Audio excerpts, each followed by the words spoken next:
സമർത്ഥനായ സീസറും പ്രസിദ്ധനായ ഹോമറും സമത്വമറ്റ സോളമൻ തുടങ്ങിയുള്ള വിജ്ഞരും അമർന്നുപോയി. അവരൊക്കെ ലോകം കണ്ട പ്രഗത്ഭന്മാരായിരുന്നു. എന്നാൽ അവരൊക്കെ അമർന്നുപോയി. മരണത്തിന് മുൻപിൽ അവർക്കൊക്കെ കീഴടങ്ങേണ്ടി വന്നു.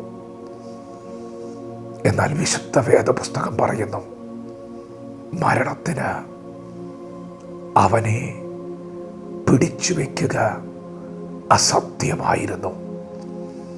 ലോകം കണ്ട പ്രഗത്ഭന്മാർ മരണത്തിന് കീഴടങ്ങുമ്പോൾ യേശുവിനെ മരണത്തിന് പിടിച്ചു വയ്ക്കുക അസാധ്യമായിരുന്നു. പ്രിയപ്പെട്ടവരെ, യേശു ഈ ഭൂമിയിൽ വന്നത് മരിക്കാൻ വേണ്ടിയാണ്. അവൻ ഈ ഭൂമിയിൽ വന്നത് നമുക്ക് വേണ്ടിയാണ്.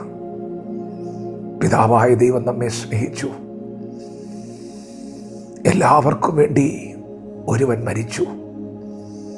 നമ്മുടെ പാപത്തെ മുഴുവൻ പിതാവായ ദൈവം പുത്രന്റെ മേൽ ചുമത്തി.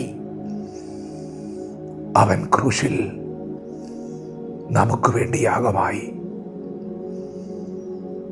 അതെ, അവനും മരിച്ചു, അവനും അടക്കപ്പെട്ടു. എന്നാൽ എല്ലാവരും അടക്കപ്പെട്ടതുപോലെയല്ല. മൂന്നാം നാൾ അവൻ മരണത്തെ ജയിച്ച് ഉയർത്തെഴുന്നേറ്റു. അവനെ പിടിച്ചു വയ്ക്കുക അസാധ്യമായിരുന്നു. പ്രിയപ്പെട്ടവരെ, അവൻ വന്നത് മരിക്കാൻ വേണ്ടിയാണ്.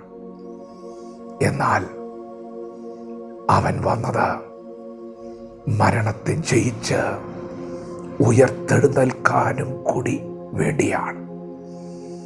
ഒരുവൻ മാത്രമേ അങ്ങനെ ഈ ഭൂമിയിൽ അവതരിച്ചിട്ടുള്ളൂ. അത് നമ്മുടെ ദൈവമായ യേശുക്രിസ്തുവാണ്. പ്രിയപ്പെട്ടവരെ, എന്തുകൊണ്ട് മരണത്തിന് അവനെ പിടിച്ചു വയ്ക്കാൻ കഴിഞ്ഞില്ല?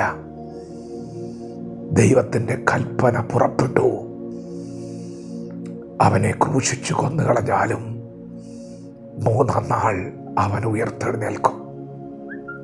യേശു ഉയർത്തെഴുന്നേൽക്കാൻ കാരണം ദൈവത്തിൻ്റെ നാവിൽ നിന്ന് പുറപ്പെട്ട ദൈവശബ്ദമാണ്. പ്രിയപ്പെട്ടവരെ, ദൈവത്തിൻ്റെ വചനത്തിന് യേശുവിനെ ഉയർപ്പിക്കാൻ കഴിഞ്ഞെങ്കിൽ യേശു ക്രിസ്തുവിൽ വിശ്വസിക്കുന്ന നിന്നെ പിടിച്ചു വയ്ക്കാൻ പാപത്തിൻ്റെ ശക്തികൾക്ക് ഇന്ന് പകൽ കഴിയുകയില്ല. യേശു പാപത്തെ ജയിച്ചെങ്കിൽ, യേശു മരണത്തെ ജയിച്ചെങ്കിൽ, യേശു ക്രിസ്തുവിൽ വിശ്വസിക്കുന്ന നീയും പാപത്തെ ജയിച്ചിരിക്കുകയാണ്, മരണത്തെ ജയിച്ചിരിക്കുകയാണ്. നിന്നെ പിടിച്ചു വയ്ക്കാൻ മരണത്തിന് ശക്തിയില്ല. നിന്നെ പിടിച്ചു വയ്ക്കാൻ ശാപത്തിനോ പാപത്തിനോ ശക്തിയില്ല.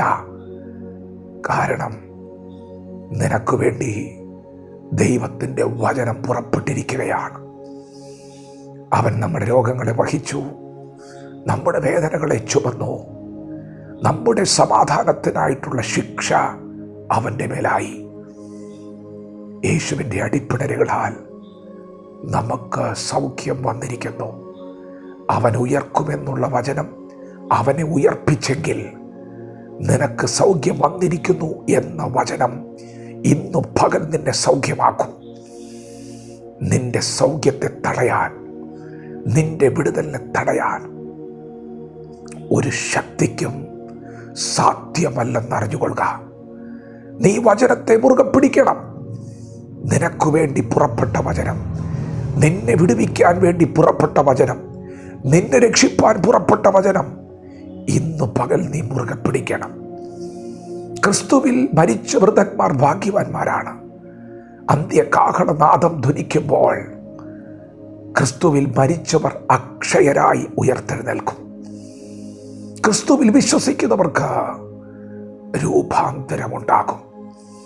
യേശുവിനെ പിടിച്ചു വയ്ക്കാൻ മരണത്തിന് കഴിഞ്ഞില്ലെങ്കിൽ, യേശു ക്രിസ്തുവിൽ വിശ്വസിക്കുന്ന നിന്നെയും പിടിച്ചു വയ്ക്കാൻ മരണത്തിൻ്റെ ശക്തികൾക്ക് സാധ്യമല്ല. ഇന്ന് പകൽ ദൈവവചനത്തെ വിശ്വസിക്കുക മാത്രം ചെയ്യുക. നീ യേശുവിനെ വിശ്വസിച്ചാൽ മതി. നീ ക്രൂശിൻ്റെ വചനത്തെ വിശ്വസിച്ചാൽ മതി.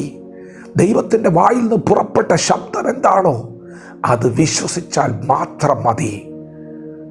ദൈവത്തിൻ്റെ വചനം നിനക്ക് വേണ്ടി ഇന്ന് പകൽ അത്ഭുതങ്ങളെ പ്രവർത്തിക്കാൻ പോവുകയാണ്. വചനത്തോട് പ്രതികരിക്കുക. ദൈവം നമ്മെ ഓരോരുത്തരും ഈ പകൽ അനുഗ്രഹിക്കുമാറാകട്ടെ. ആമേൻ.